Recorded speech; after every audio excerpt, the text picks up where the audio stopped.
Welcome back to ITZ English. मैं Imtiaz Ahmad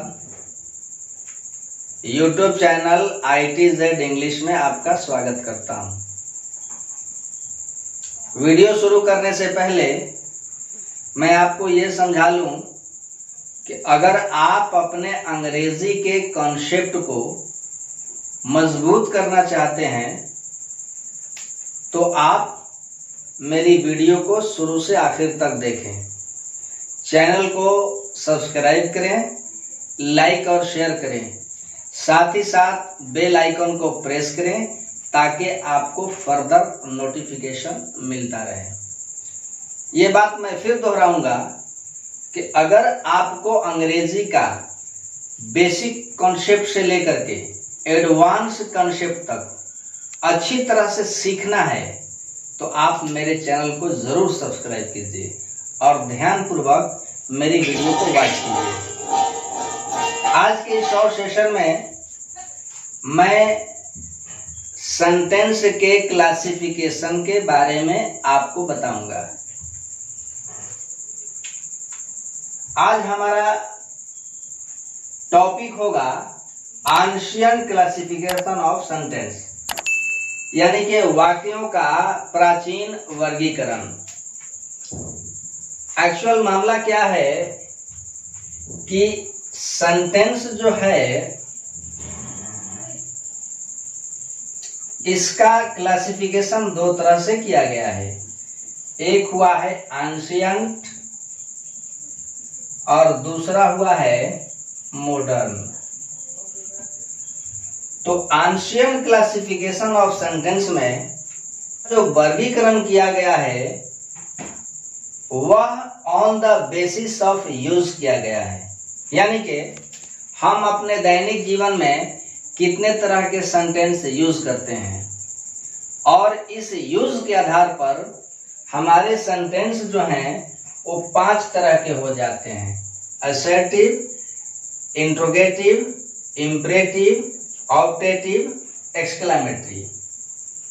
modern classification में sentence का जो वर्गीकरण किया गया है वह on the basis of clause किया गया है। तो क्लाउज के आधार पर आपके सेंटेंस 4 तरह के हो जाते हैं: सिंपल, कंपाउंड, कॉम्प्लेक्स और फिर कंपाउंड कॉम्प्लेक्स। तो मैं आज आप लोगों को एंशिएंट क्लासिफिकेशन ऑफ सेंटेंस बताऊंगा। क्लासिफाई करने से पहले हम लोग थोड़ा सा अवलोकन करें कि सेंटेंस कहते किसको हैं। सेंटेंस का मतलब होता है a meaningful group of words. शब्दों का जो सार्थक समूह होता है, सार्थक समूह, वह हमारा सेंटेंस होता है। शब्दों का सार्थक समूह सेंटेंस कहलाता है। और आप ये भी समझो कि एक सेंटेंस में कम से कम 2 एलिमेंट आते हैं। पहला एलिमेंट होता है सब्जेक्ट और दूसरा होता है वर्ब। और अधिक से अधिक एक सेंटेंस में 4 एलिमेंट हो जाते हैं: सब्जेक्ट, वर्ब, ऑब्जेक्ट और फिर कॉम्प्लीमेंट।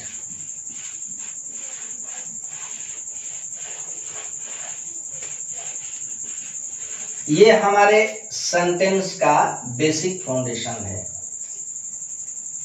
तो क्लासिफाई करने से पहले हम देखें कि एंशिएंट कॉन्सेप्ट के अंदर सेंटेंस कितने तरह के होते हैं।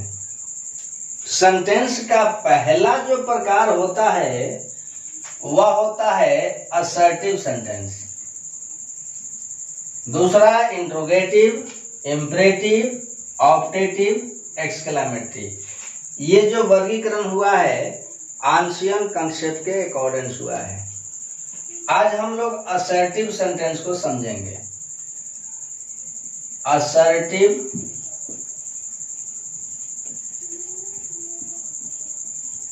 सेंटेंस। और किसी भी सेंटेंस के या फिर एक ग्रामेटिकल टर्म के डिफिनेशन को रटना ये अच्छी बात नहीं है। आप असर्टिव सेंटेंस को डिफाइन करने के लिए एक शब्द ले लीजिए। असर्टिव का मतलब होता है a statement. A statement, statement का मतलब स्टेटमेंट का मतलब कथन। कथन का मतलब कही हुई बात, कही हुई बात। अब इतना सहारा लेकर के आप असर्टिव सेंटेंस को डिफाइन कर सकते हो। मैंने कहा असर्टिव का मतलब अ स्टेटमेंट, एक कथन। कथन का मतलब कही हुई बात, यानी कि जिस वाक्य में कोई बात कही जाए, यानी कि अ सेंटेंस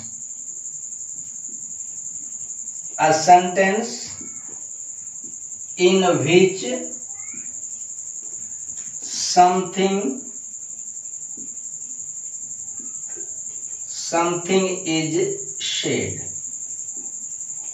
ऐसा वाक्य जिसमें कुछ कहा गया हो वह हमारा असर्टिव सेंटेंस होता है। स्पष्ट बात है, असर्टिव का मतलब ही होता है स्टेटमेंट। स्टेटमेंट का मतलब कही हुई बात, यानी कि एक ऐसा वाक्य जिसमें कोई बात कही जाए, या ऐसा वाक्य जिसमें कोई कथन हो। ऐसा भी हम कह सकते हैं, a sentence which has a statement. ऐसा वाक्य जो एक कथन रखता हो क्या कहलाता है? असर्टिव कहलाता है। एग्जाम्पल के तौर पे दो चार आप सेंटेंस देखो, जैसे Raman teaches me, you have not a cow, there was nothing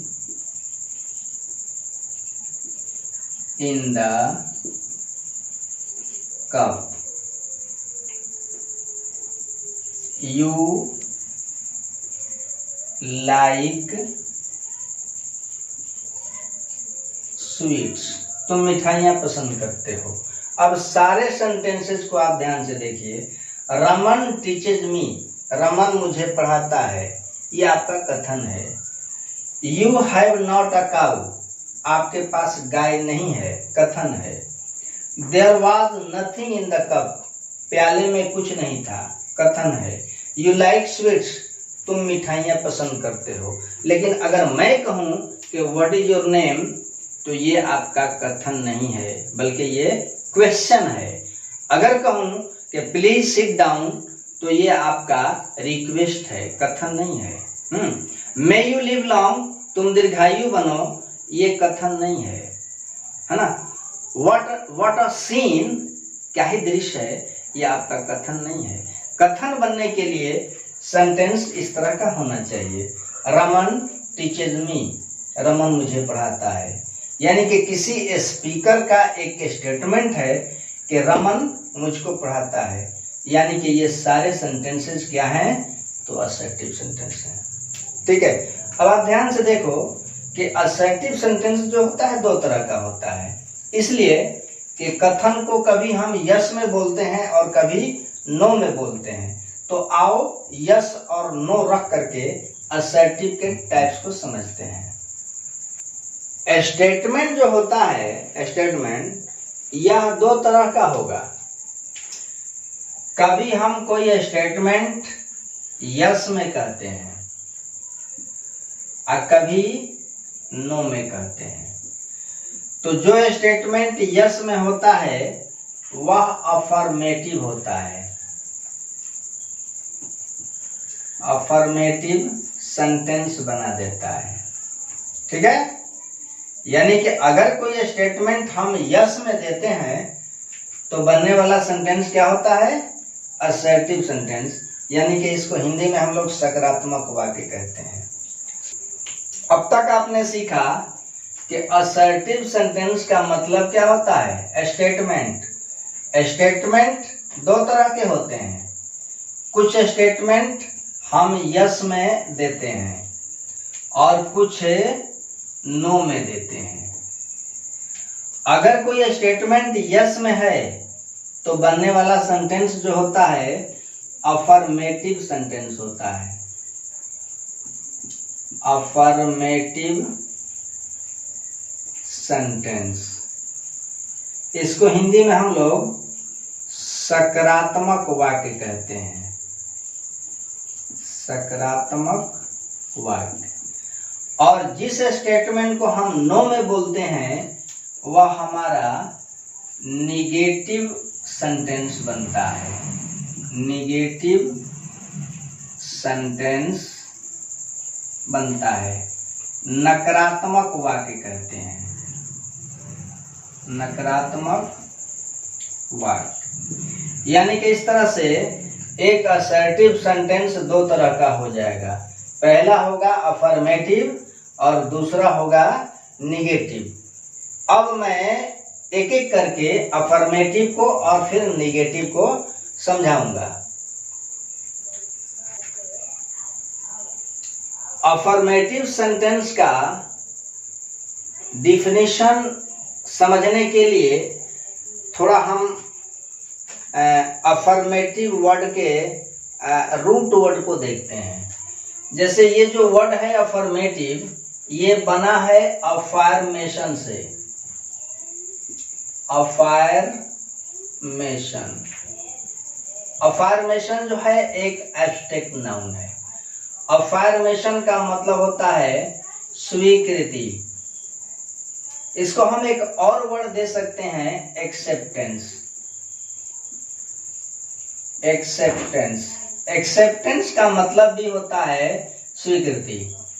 अब ये दोनों वर्ड आपके नाउन हैं और इससे बना है एक adjective affirmative.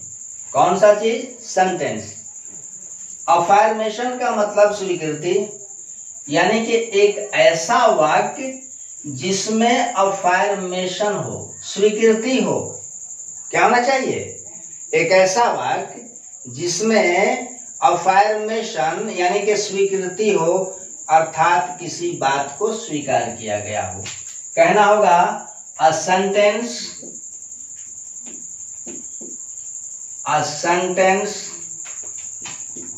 in which something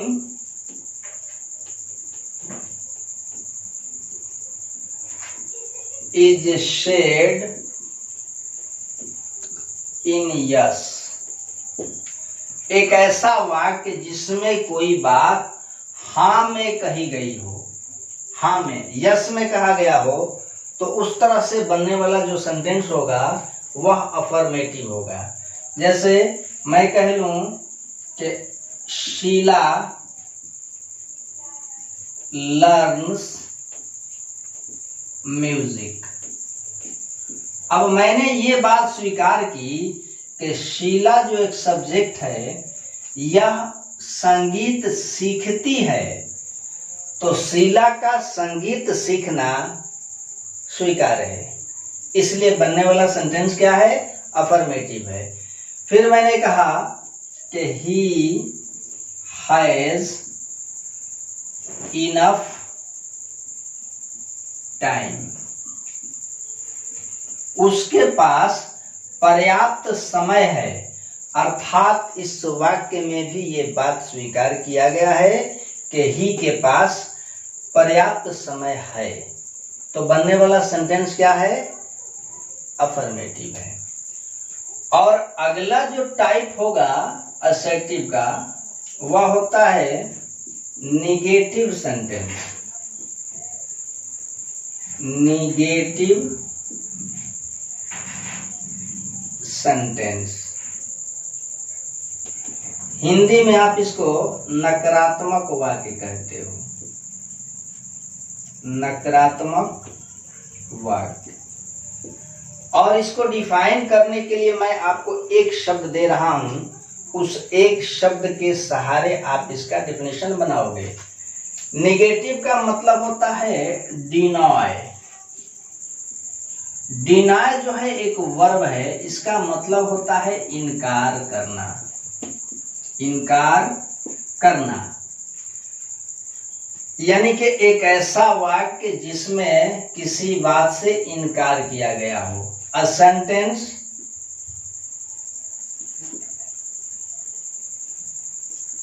in which something is said, something is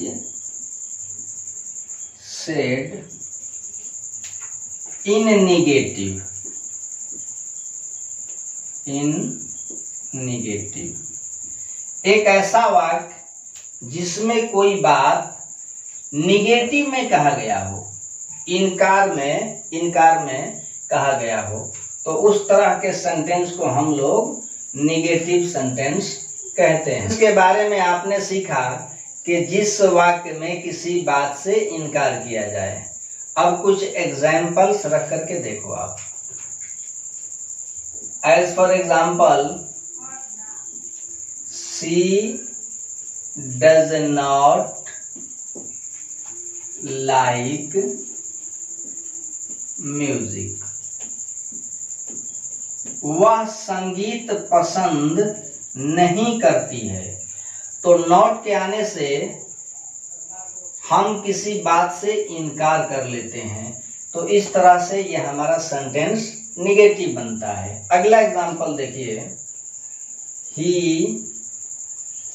has no time at all. उसके पास जरा भी समय नहीं है। नो आने से फिर आप बात से इनकार कर लेते हो। अगला एग्जांपल देखिए, नोबडी हेल्प्स द पुअर। कोई भी गरीबों की मदद नहीं करता है। कोई भी नहीं करता है, तो नोबडी आने से सेंटेंस क्या बनता है? नेगेटिव बनता है। अगला देखिए, there was not a well near the temple. मंदिर के पास कुआं नहीं था, तो ये नॉट आने से सेंटेंस नेगेटिव बन गया। आप ध्यान से देखो कि हर सेंटेंस में एक ना एक नकारात्मक शब्द लगा है। पहले में नॉट, दूसरे में नो, तीसरे में नोबडी, चौथे में नॉट। इसका मतलब कि एक सेंटेंस में जो निगेटिव हो, एक नकारात्मक शब्द अवश्य लगा रहता है, जैसे कि no, not, neither, nothing, nobody, none. जब तक से सेंटेंस में एक निगेटिव वर्ड नहीं होता है, वह सेंटेंस निगेटिव नहीं रहता है। इसका मतलब कि हमें समझना होगा कि एक निगेटिव सेंटेंस में प्रायः एक निगेटिव वर्ड लगा रहता है। ठीक है, तो ये रहा आपका असर्टिव सेंटेंस, जिसके दो टाइप हुए, पहला अफर्मेटिव, दूसरा निगेटिव। अफर्मेटिव का मतलब ऐसा वाक्य जिसमें कोई बात हाँ में कही गई। निगेटिव का मतलब ऐसा वाक्य जिसमें किसी बात से इनकार किया गया है। फिर मिलता हूं मैं अगली पीरियड में सेंटेंस के अगले टाइप्स, इंट्रोगेटिव सेंटेंस को लेकर के। तब तक के लिए खुदा हाफिज, अलविदा, टेक केयर।